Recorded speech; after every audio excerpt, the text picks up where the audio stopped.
without a foundation of strength, you cannot build anything.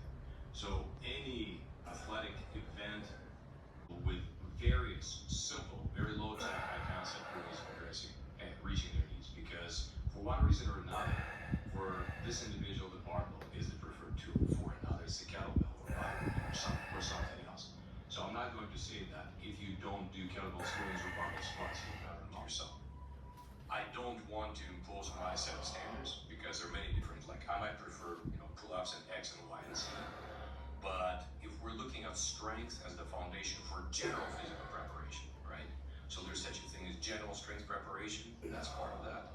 There's also, special. Don't hurt you that you have the equipment available, that you got the proper coaching for, and you pretty much stick with them. And there's absolutely no reason for you to change these exercises.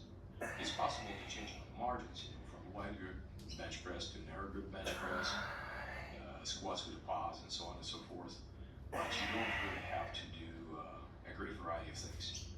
Variety is a good topic, we'll discuss this later, but like looking at the example of weightlifting, as much as I find many reasons why I'm using dips for economy of time. And I started getting into dips. I haven't quite figured out the best way to load dips because once you get past 15 or 20 repetitions of the bodyweight dip, it gets, turns into something else. Sure. It's an aerobic exercise, perhaps. Luke Ames, he was a powerlifter from the golden age of anything over 6 reps of bodybuilding. Yeah. I'm trying to stay in the lower rep range. I also do more because I think a growing number of people, both men and women who are starting to do weight training or really incorporate strength training into their program. Accomplish hands very often. You are not destroying your QL and other stabilizers. And so what we're doing right now here is kind of a form of anti-glycolytic training. If you get muscle contracts briefly, relaxes, and the contraction cycles are really short, you're able to avoid glycolysis, also working anaerobically for the body, and not beat yourself down. So, to the listeners who'd like to try it, start walking, fast, switch hands off, and then eventually build up to running, and obviously to use pretty much every neurological trick in the book in order to exert yourself. So for example, if you're directing this effort into the grip, you get just as tired from doing that work as doing like heavy squats or something. That's remarkable. But if you like that, it's a fantastic thing to do. Wow, the motor neuron recruitment that you are describing is phenomenal. I have one reflection on this relationship between grip strength and longevity. Just a little bit of neuroscience for the listeners as well. The motor neuron midline sit outside of abs, and so as you get out to the movement of the digits, fingers and toes, those are the most distal from the middle. And pattern of degeneration. Eccentric with a very perfect assisted trap, not forced trap like bros do. So you bro, and the guy shaking and dying. No. So again, let's say that your best bench press is 315. So you load up 325. You lower it perfectly, and you're lowering it at this start applying pressure. And it doesn't feel good, so you can change it a little bit. So isometrics are very powerful for not just for strengthening the starting points, but also for optimizing the angle. A quick break. Thank our sponsor, AG1. AG1 is an all-in-one vitamin, mineral, probiotic with adaptogens. I've been taking AG1 since 2012, so I'm delighted that they're sponsoring this podcast.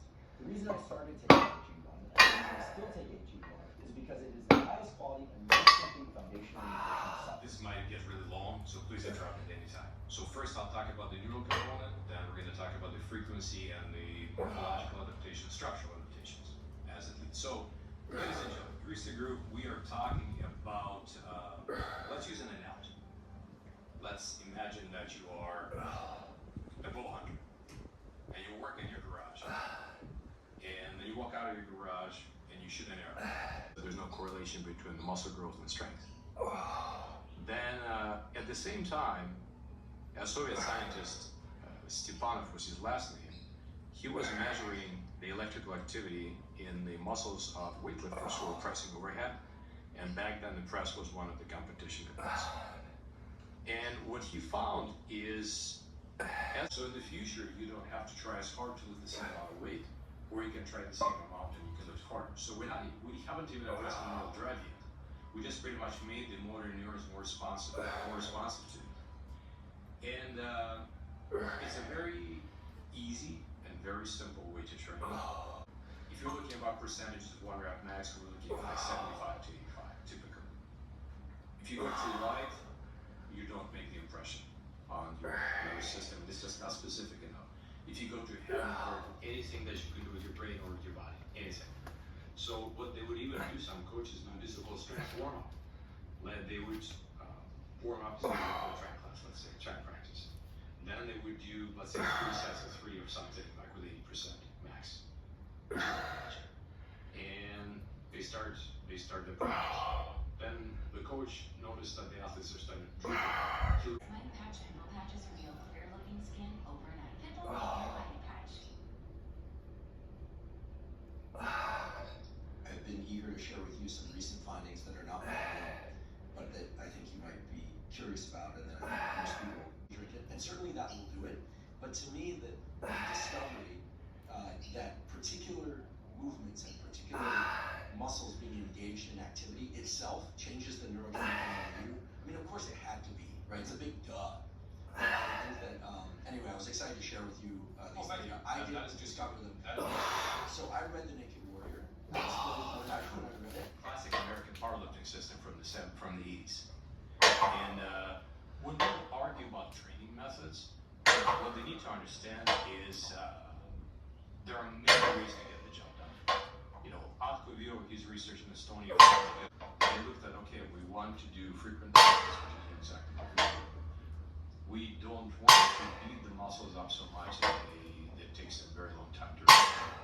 You know, not too much eccentric stress, not too much psychosis, things like that. And they were able to adjust the load in such ways when some weights are heavy but not